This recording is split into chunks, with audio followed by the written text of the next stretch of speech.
Hi there! Welcome back to my channel. ఈ వీడియోలో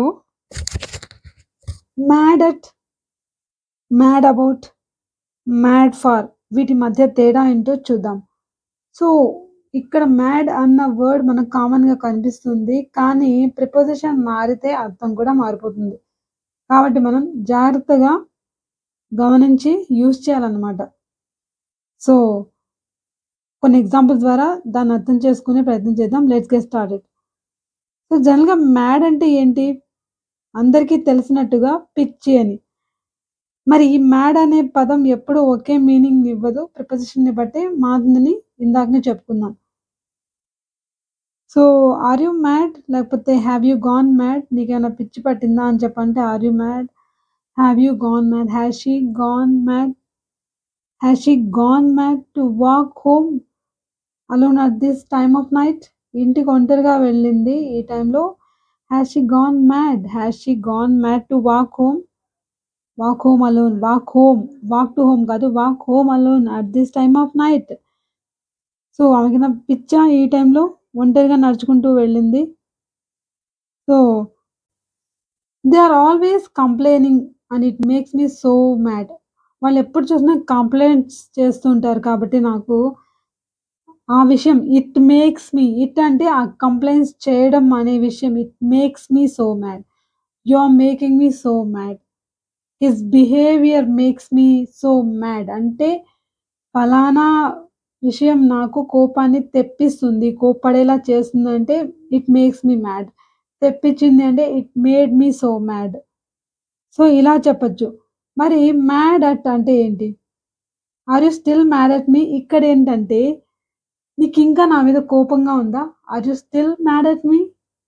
are you still mad at me? ఇంకా కోపంగా ఉంది. ఇక్కడ మ్యాడ్ అట్ మీ అంటే కోపంగా ఉందా అని. అంటే ఇంకా అంతే చిరాగ్గా, కోపంగా ఉందా అంటే ఉన్నావా? She is still mad at him.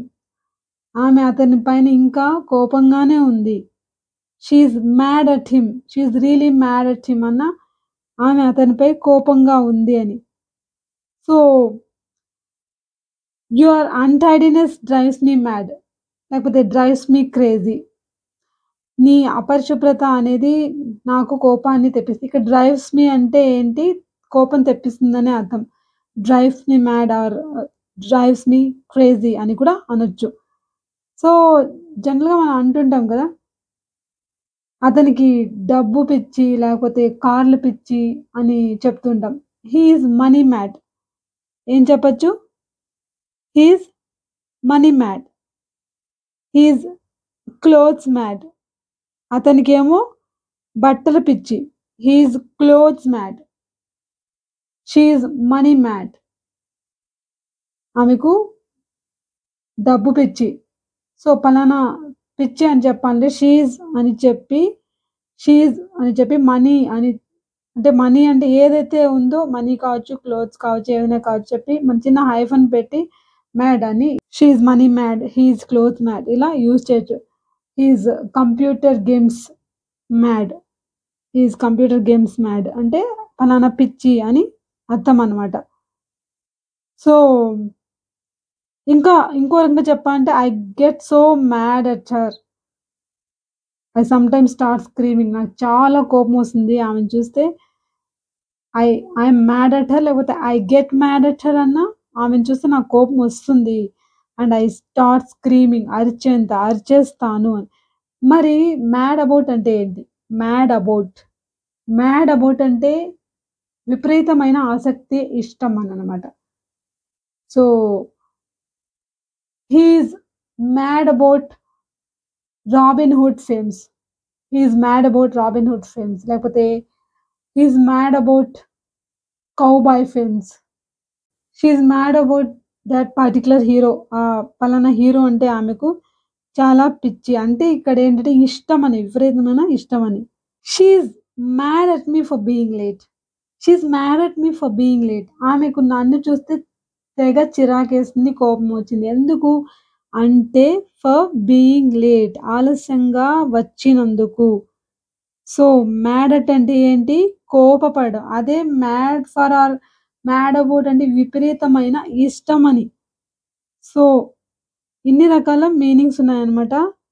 ప్రిపోజిషన్‌ని బట్టి మీనింగ్స్ మారుతూ ఉంటాయి.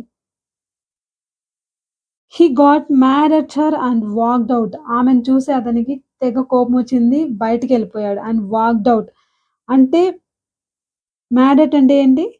కోపం రావడం.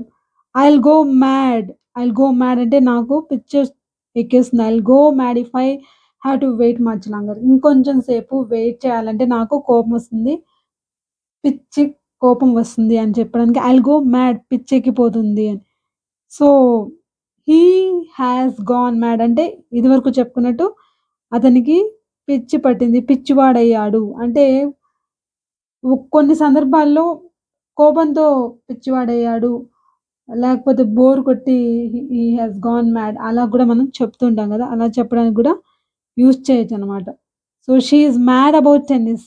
ఆమెకు టెన్నిస్ అంటే పిచ్చి. ఇక్కడ మ్యాడ్ అబౌట్ అంటే ఏంటి? విపరీతమైన ఇష్టమని. I am mad about English. They are mad about food. లేకపోతే they are mad about especially pizza, burger ఏదైతే ఉందో మనకి పర్టిక్యులర్‌గా చెప్పాలనుకుంటే మ్యాడ్ అబౌట్ అని చెప్పి పలానా వస్తువు కావచ్చు, లేకపోతే ఏమైనా వ్యక్తి కావచ్చు చెప్పొచ్చనమాట. అంటే విపరీతమైన ఇష్టం, ఆసక్తి అని. మరి మ్యాడ్ ఫర్ అంటే mad for I am mad for him.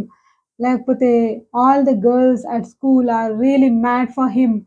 స్కూల్‌లో పిల్లలందరూ అతనంటే పడి చస్తారు అంటారు గదా! Really mad for him. Mad for him అంటే ఇష్టపడడం అని. సో, మ్యాడ్ ఫర్ అన్న ఇష్టమని, విపరీతమైన ఆసక్తి అని. సో, ఇలా మనం మ్యాడ్ అన్న వర్డ్‌ని రకరకాలుగా యూజ్ చేయొచ్చనమాట. Sheela is mad about old movies లేకపోతే రెట్రో మూవీస్. పాత కాలం నాటి మూవీస్ అంటే చాలా ఇష్టం. She is really mad about లేకపోతే టీవీ సీరియల్స్ ఇలాంటివన్నమాట. Insta reels. She is really mad about particular thing అని చెప్పొచ్చు. మ్యాడ్ అబౌట్ అంటే విపరీతమైన ఇష్టం, ఆసక్తి అని అర్థం. So, he is mad about football. Football అంటే అతనికి విపరీతమైన ఇష్టం, ప్రేమ. He is mad about football. Let me know what are you mad about? కామెంట్స్‌లో మీరు కూడా తెలియజేయండి. ఐ యామ్ మ్యాడ్ అబౌట్ అని చెప్పి మీరు కూడా మీ లవ్‌ని తెలియచేయొచ్చన్నమాట. సో, ఇంకా కొన్ని ఎగ్జాంపుల్స్ తీసుకుంటే both of the children were mad about computer games. ఆ ఇద్దరు పిల్లలు కంప్యూటర్ గేమ్స్ అంటే చాలా పిచ్చనమాట. So, they are mad about each other. ఒక్కరంటే ఒకరికి పిచ్చి, ఇష్టం, ప్రేమ. They are mad about each other. కూడా mad at, mad for, mad about.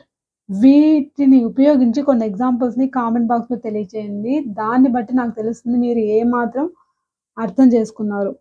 So, thanks for watching.